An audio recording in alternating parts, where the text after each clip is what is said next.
This is Going Beyond Testing. I'm Mark Allen. We are talking with the CEO of NJ Labs, Sandra Lee.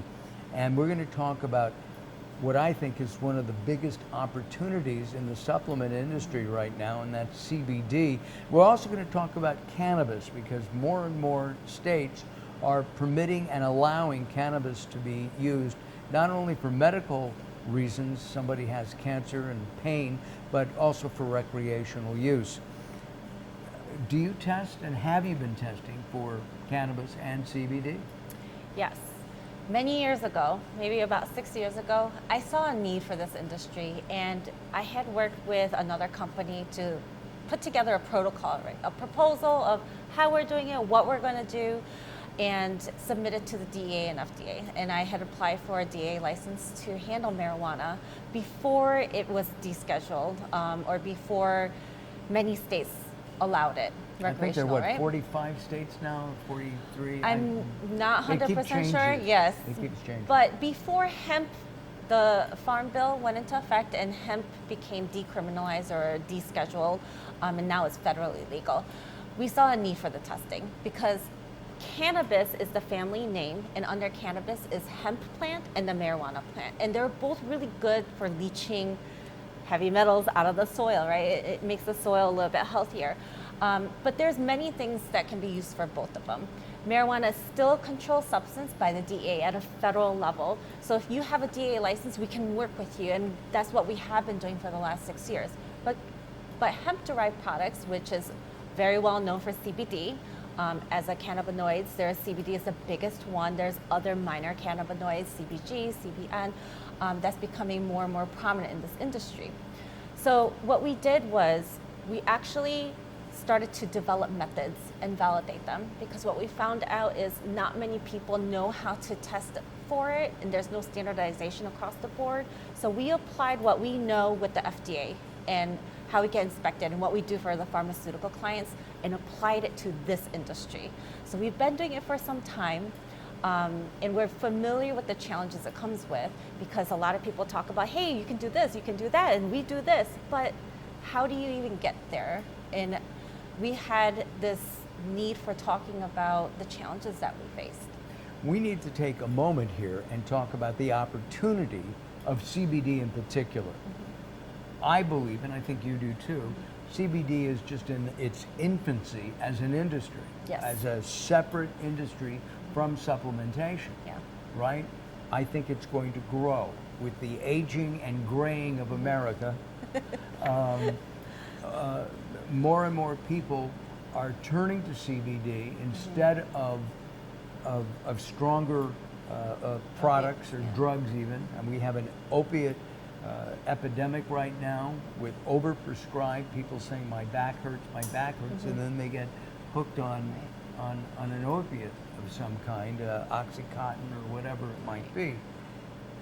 Do you believe that this industry is going to still explode even more? Yes. Humans gravitate trying to alleviate pain, and I can't imagine pain going away. It's here to stay, just like COVID, right? Right. It's here to stay, and we've spent generations trying to alleviate pain.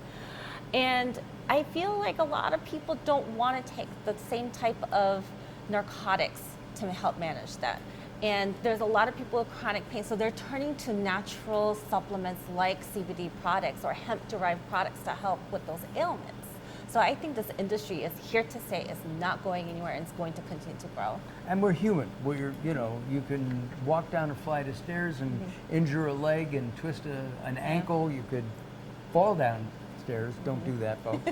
But it is an industry that's growing, that I think is going to grow. And as I said earlier, and as you mentioned, the use of opiates has grown tremendously. Yeah. It's slowing down, thank goodness. But if you're on an opiate, you're zoned out of your mind. I mean, you can't function where you can function on a good CBD product. Right.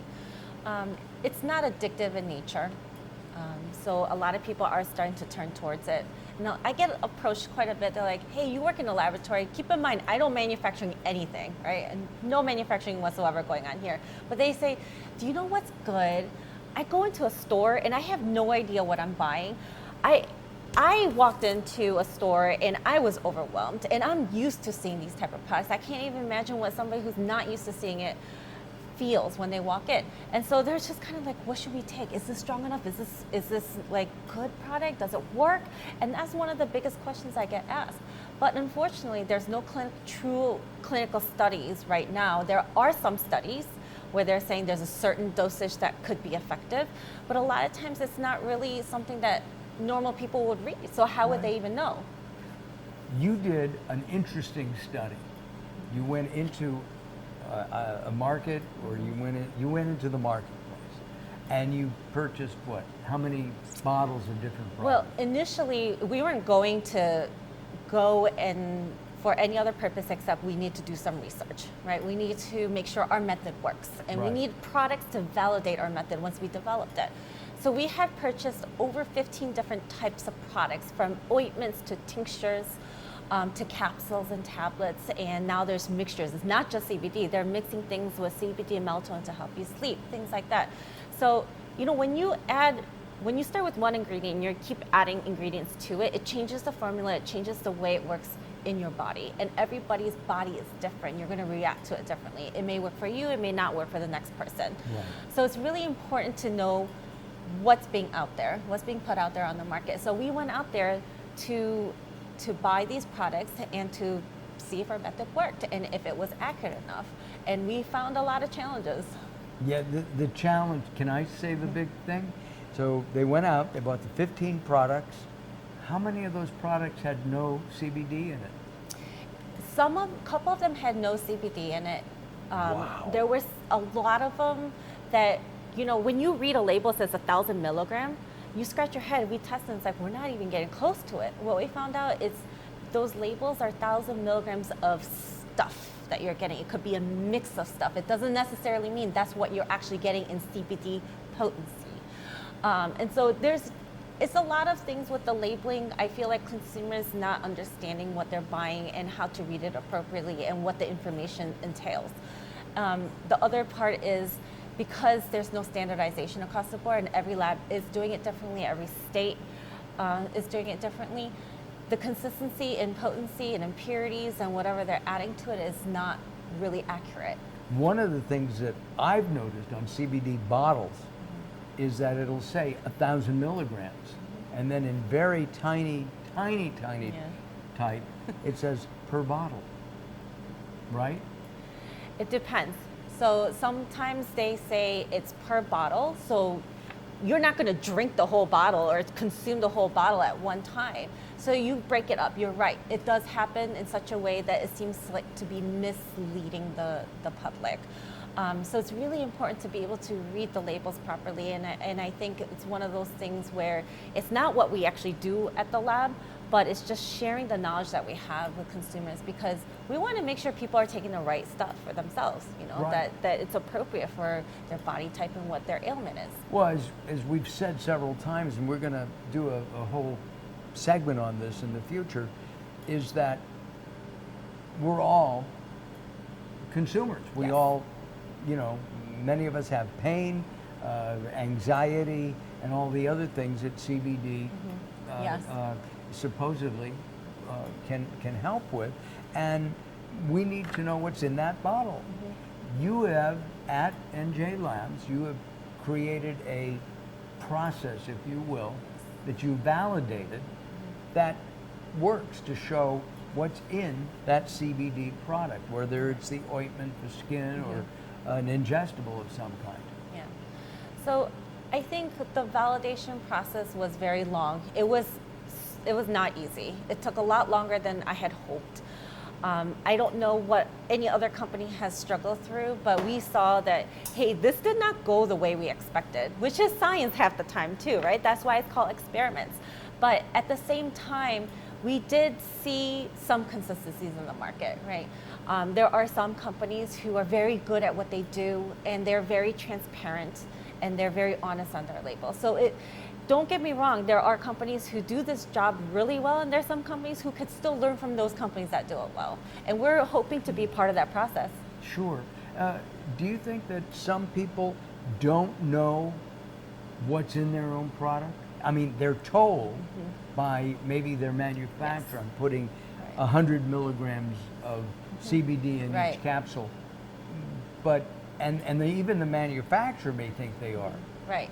So entrepreneurs who have great ideas about creating a product, right? They hire a CMO.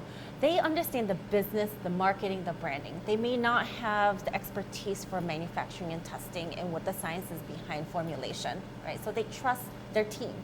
But at the same time, they need to have that communication. They need to understand, hey, look, here are the regulations. Do you meet these? And if you do, can you show me how you meet them? Right? It's really important. And the manufacturers trust the laboratories, but again, it's a partnership. Manufacturers need to ask questions. Every role in this, from seed to shelf process, there's always somebody who can help guide you. There's always people with expertise, and it's about working together and being integrated as a team. But they are still responsible for knowing, even if they don't. And you have to know. The best way of knowing is by having constant testing and understanding the validation process for your product. Right. So you don't injure somebody doesn't get sick, somebody doesn't have any benefit and they return the product, or a federal agency comes after you because it's not. And that's not fun. And that's not fun. Sandra, thank you very much today. Thank you. I'm Mark Allen, and we invite you to visit NJ Labs, and you can do so by going to our website, which is on the screen right now. Visit the website and then actually come out, take a look, tour the facility. You're going to enjoy the people. They're really terrific, and more so than that, you'll understand how NJ Labs can help you and your product line. I'm Mark Allen for Going Beyond Testing. We'll see you next time.